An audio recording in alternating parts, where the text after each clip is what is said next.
నమస్తే welcome to Bhavat media news. ప్రమాదవశాత్తు గాయపడిన బీసీ జాతీయ కార్యదర్శి బాణాల అజయ్ కుమార్ ను ఆయన నివాసంలో national BC coordinator doctor Arun Kumar మరియు నీలా వెంకటేష్ అనంతయ్య పరామర్శించారు. ప్రమాదవశాత్తు గాయపడిన అజయ్ కుమార్ త్వరగా కోలుకోవాలని కోరుకున్నారు.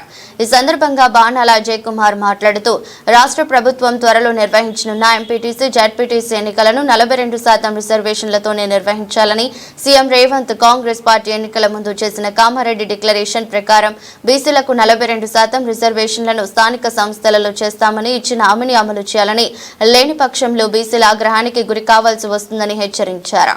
ఈ నెల 10వ తారీఖున ఢిల్లీలో జరిగినటువంటి బీసీల మీటింగ్కు టైగర్ ఆర్ కృష్ణ గారి నాయకత్వంలో పెద్ద ఎత్తున సమావేశం జరిగింది.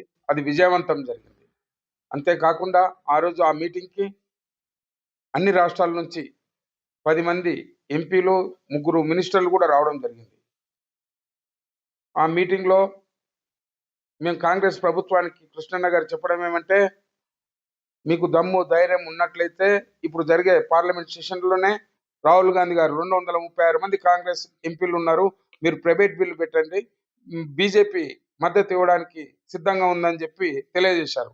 కానీ రాహుల్ గాంధీ, ఏ మాత్రం చిత్తశుద్ధి లేని రాహుల్ గాంధీ తెలంగాణకు వచ్చి తెలంగాణలో కామారెడ్డి డిక్లరేషన్లో 42% రిజర్వేషన్లు ఇస్తామని, బీసీలకు న్యాయం చేస్తామని, ఓబీసీలకు న్యాయం చేస్తామని, కాశ్మీర్ నుంచి కన్యాకుమారి నుంచి కాశ్మీర్ వరకు భారత్ జోడో యాత్ర అని చేశారు. ఆయన భారత రాజ్యాంగాన్ని చేతిలో పట్టుకొని, ఆయన భారత రాజ్యాంగం పట్ల ఎలాంటి అవగాహన లేని ఆయన ఈరోజు రాష్ట్రంలో సీఎం రేవంత్ రెడ్డి గారు 42% బిల్లు ప్రవేశపెడుతున్నామని చెప్పి తూతూ మంత్రం. అది అంటే అసలు దాని ఎలాంటి పసలేని బిల్లు, అది పనికిమాలిన బిల్లు, చెత్తబుట్టలేసే బిల్లు, ప్రజలను బీసీలను కాలి నమ్మించి మోసం చేసే బిల్లు.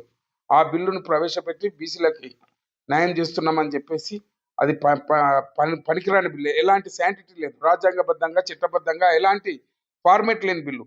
ఖాళీ బీసీలను మోసం చేయడానికే రేవంత్ రెడ్డి గారు కానీ రాహుల్ గాంధీ గారు కానీ ప్రయత్నించారు. అప్పుడు కూడా గతంలో ఎమ్మెల్యే ఎలక్షన్లప్పుడు కూడా రిజర్వేషన్స్ కేటాయిస్తామన్నందుకు బీసీలంతా మద్దతు తెలిపినందుకు కాంగ్రెస్ ప్రభుత్వం ఏర్పడింది.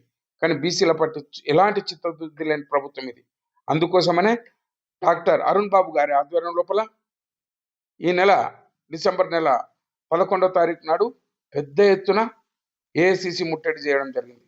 వందలాది మంది పోలీస్ బందోబస్తు పెట్టుకొని, సోనియా గాంధీ గారు 300 మంది పోలీస్ ప్రొటెక్షన్ పెట్టుకొని మేము ఏ టైంలో వచ్చి అటాక్ చేస్తామని చెప్పేసి పారిపోయారు ఏఐసిసి నుంచి.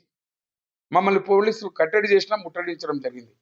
ఈరోజు డాక్టర్ అరుణ్ బాబు గారి ఆధ్వర్యం లోపల విద్యావంతులు, డాక్టర్లు, ఇంజనీర్లు, మేధావులు అందరూ బీసీ ఉద్యమానికి సిద్ధమై, అంటే అప్పట్లో మన టైగర్ ఆర్ కృష్ణ గారు ఎంతోమంది విద్యార్థులకు స్కాలర్షిప్స్లు 1995 నుంచి 80s నుంచి ఆయన 82 నుంచే ఇప్పించండి. దాంట్లో కొంతమంది ఐఏఎస్ ఐపీఎస్ ఉన్నారు, డాక్టర్లు, ఇంజనీర్లు ఉన్నారు. వాళ్ళందరికీ పూర్తి అవగాహన వచ్చింది. ఈరోజు మరి డాక్టర్ అరుణ్ బాబు గారి ఆధ్వర్యం లోపల ఒక ప్రణాళికాబద్ధంగా ఏ విధంగా ఈ ఉద్యమాన్ని ముందుకు తీసుకుపోవాలని ఒక ప్రణాళిక తయారు చేసుకొని రాష్ట్ర వ్యాప్తంగా పర్యటించి మరి అరుణ్ బాబు గారి ఆధ్వర్యంలో పనిచేయడానికి ముందుకు వస్తూ ఉన్నారు. కానీ చిత్తశుద్ధి లేని కాంగ్రెస్ ప్రభుత్వం మొన్న సర్పంచ్ ఎలక్షన్లో కూడా బీసీలకు రిజర్వేషన్స్ కేటాయించలేదు.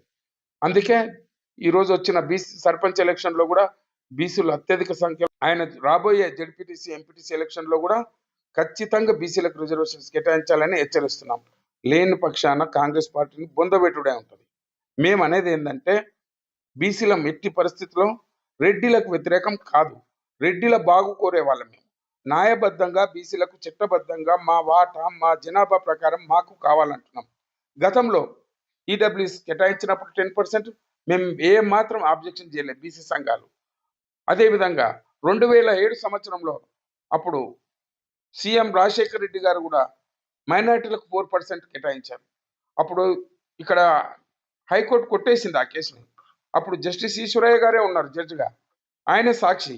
కానీ 2009లో మళ్ళీ అదే సుప్రీంకోర్టుకి వెళ్ళి అది కంఫర్ట్ అయిన జడ్జిమెంట్ కాదు, రిలీఫ్ కాలే. అప్పుడు ఇచ్చిన తీర్పు ఏమంటే సుప్రీంకోర్టు, సరే ఇప్పుడైతే ఇవ్వండి 4%, తర్వాత మళ్ళీ దాన్ని లీగల్గా హైకోర్టులో క్లారిటీ వచ్చిన తర్వాత మళ్ళీ ఇది చేసుకోండి అని అన్నారు. అది కూడా వెనుకబడిన రెడ్డిలు ఉంటే వాళ్ళ మేలు కోరేవాళ్ళం, వాళ్ళకు రిజర్వేషన్ దక్కాలని కోరేవాళ్ళం.